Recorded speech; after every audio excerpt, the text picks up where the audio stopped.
The Book of Job, Chapter 1. There was a man in the land of Uz whose name was Job, and that man was blameless and upright, and one who feared God and shunned evil. And 7 sons and 3 daughters were born to him. Also, his possessions were 7,000 sheep, 3,000 camels, 500 yoke of oxen, 500 female donkeys, and a very large household, so that this man was the greatest of all the people of the East. And his sons would go and feast in their houses, each on his appointed day, and would send and invite their 3 sisters to eat and drink with them. So it was, when the days of feasting had run their course, that Job would send and sanctify them, and he would rise early in the morning and offer burnt offerings according to the number of them all. For Job said, "It may be that my sons have sinned and cursed God in their hearts." Thus Job did regularly. Satan attacks Job's character. Now there was a day when the sons of God came to present themselves before the Lord, and Satan also came among them.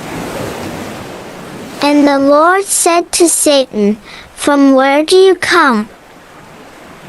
So Satan answered the Lord and said, "From going to and fro on the earth, and from walking back and forth on it."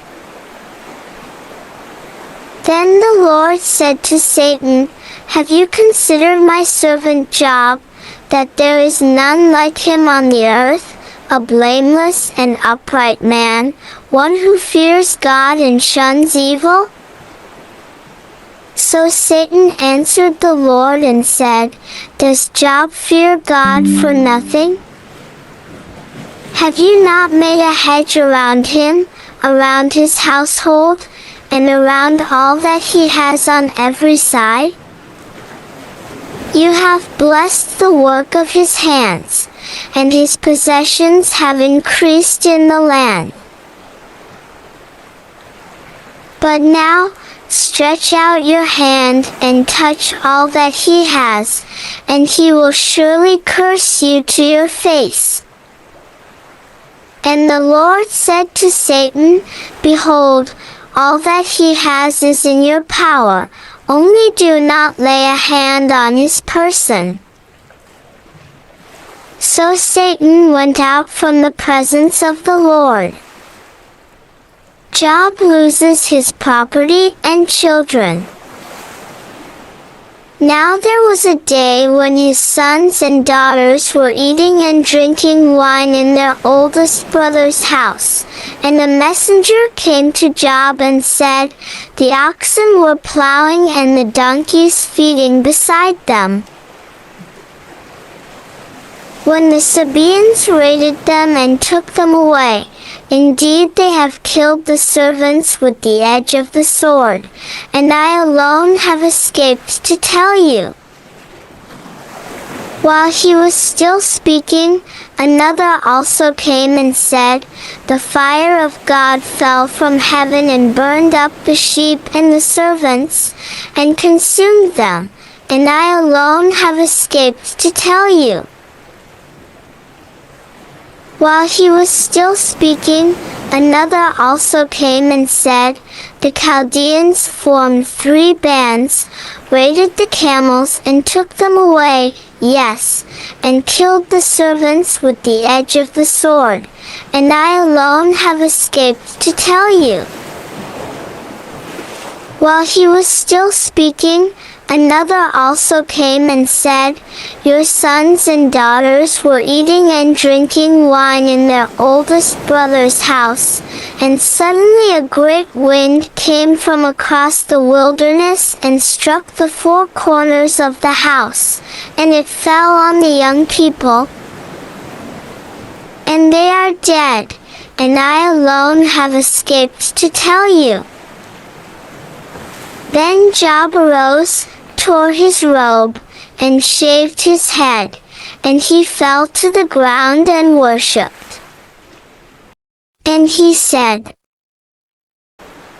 "Naked I came from my mother's womb, and naked shall I return there. The Lord gave, and the Lord has taken away. Blessed be the name of the Lord." In all this Job did not sin nor charge God with wrong. Job chapter 2. Satan attacks Job's health. Again there was a day when the sons of God came to present themselves before the Lord, and Satan came also among them to present himself before the Lord. And the Lord said to Satan, "From where do you come?"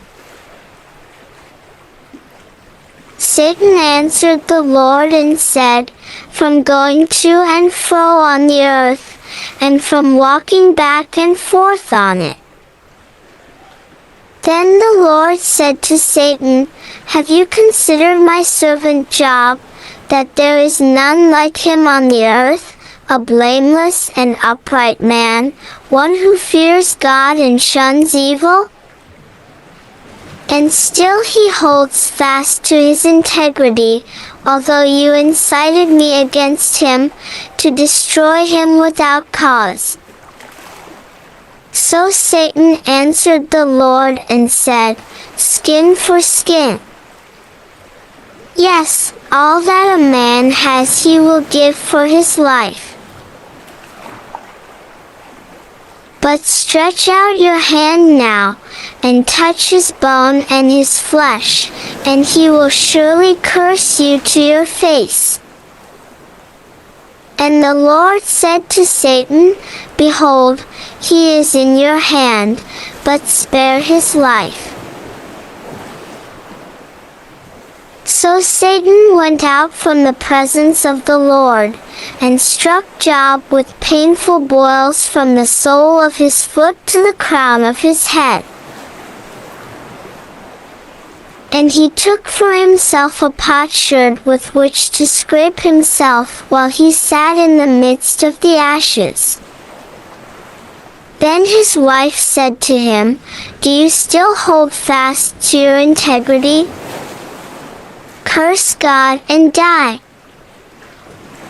But he said to her, "You speak as one of the foolish women speaks. Shall we indeed accept good from God, and shall we not accept adversity?" In all this Job did not sin with his lips. Job's 3 friends.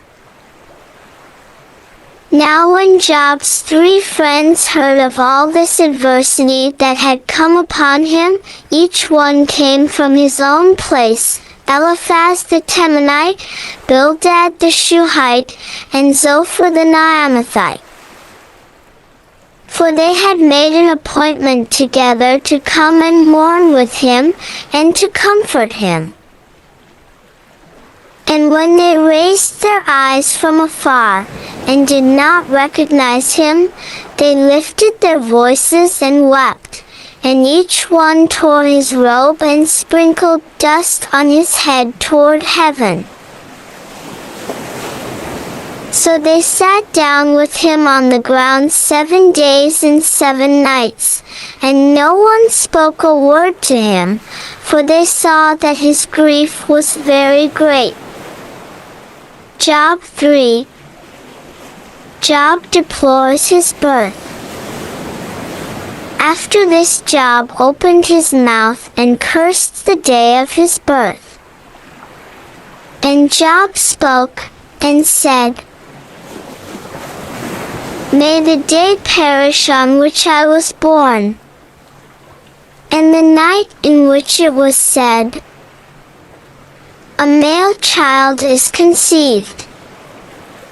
May that day be darkness.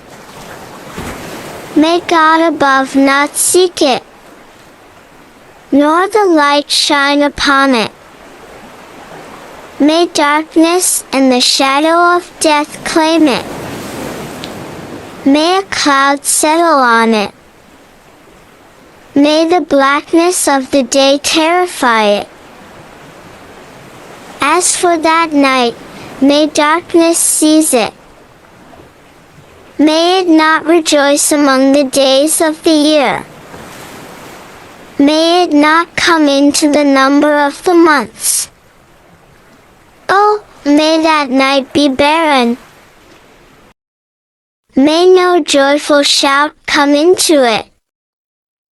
May those cursed who curse the day, those who are ready to arouse Leviathan, may the stars of its morning be dark. May it look for light, but have none, and not see the dawning of the day, because it did not shut up the doors of my mother's womb, nor hide sorrow from my eyes. Why did I not die at birth? Why did I not perish when I came from the womb? Why did the knees receive me? Or why the breasts, that I should nurse? For now I would have lain still and been quiet. I would have been asleep. Then I would have been at rest with kings and counselors of the earth, who built ruins for themselves, or with princes who had gold, who filled their houses with silver. Or why was I not hidden like a stillborn child, like infants who never saw light? There the wicked cease from troubling, and there the weary are at rest. There the prisoners rest together. They do not hear the voice of the oppressor. The small and great are there, and the servant is free from his master. Why is light given to him who is in misery, and life to the bitter of soul, who long for death, but it does not come, and search for it more than hidden treasures, who rejoice exceedingly, and are glad when they can find the grave? Why is light given to a man whose way is hidden, and whom God has hedged in? For my sighing comes before I eat, and my groanings pour out like water. For the thing I greatly feared has come upon me, and what I dreaded has happened to me. I am not at ease, nor am I quiet. I have no rest, for trouble comes. Job 4. Eliphaz, Job has sinned. Then Eliphaz the Temanite answered and said, If one attempts a word with you, will you become weary? But who can withhold himself from speaking? Surely you have instructed many, and you have strengthened weak hands. Your words have upheld him who was stumbling, and you have strengthened the feeble knees. But now it comes upon you, and you are weary. It touches you, and you are troubled. Is not your reverence your confidence? and the integrity of your ways your hope. Remember now, whoever perished being innocent? Or where were the upright ever cut off? Even as I have seen those who plow iniquity and sow trouble reap the same. By the blast of God they perish, and by the breath of his anger they are consumed. The roaring of the lion, the voice of the fierce lion, and the teeth of the young lions are broken.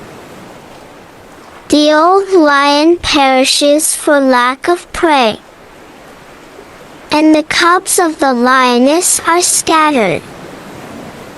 Now a word was secretly brought to me, and my ear received a whisper of it. In disquieting thoughts from the visions of the night, when deep sleep falls on men, fear came upon me, and trembling, which made all my bones shake.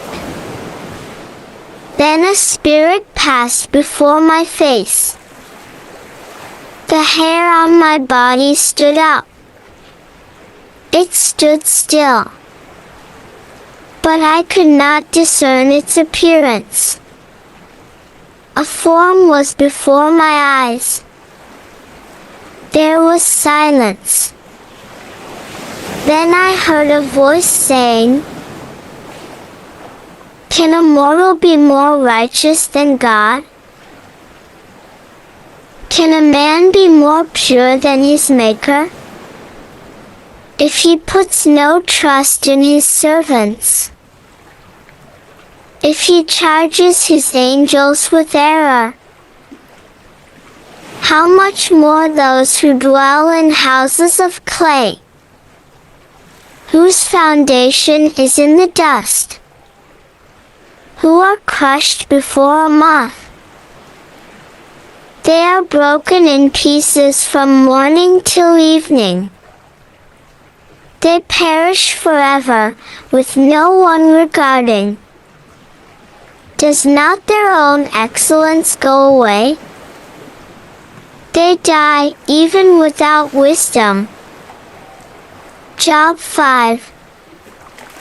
Eliphaz, Job is chastened by God. Call out now.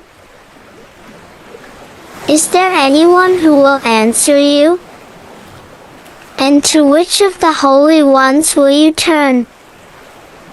For wrath kills a foolish man, and envy slays a simple one. I have seen the foolish taking root, but suddenly I cursed his dwelling place. His sons are far from safety. They are crushed in the gate, and there is no deliverer.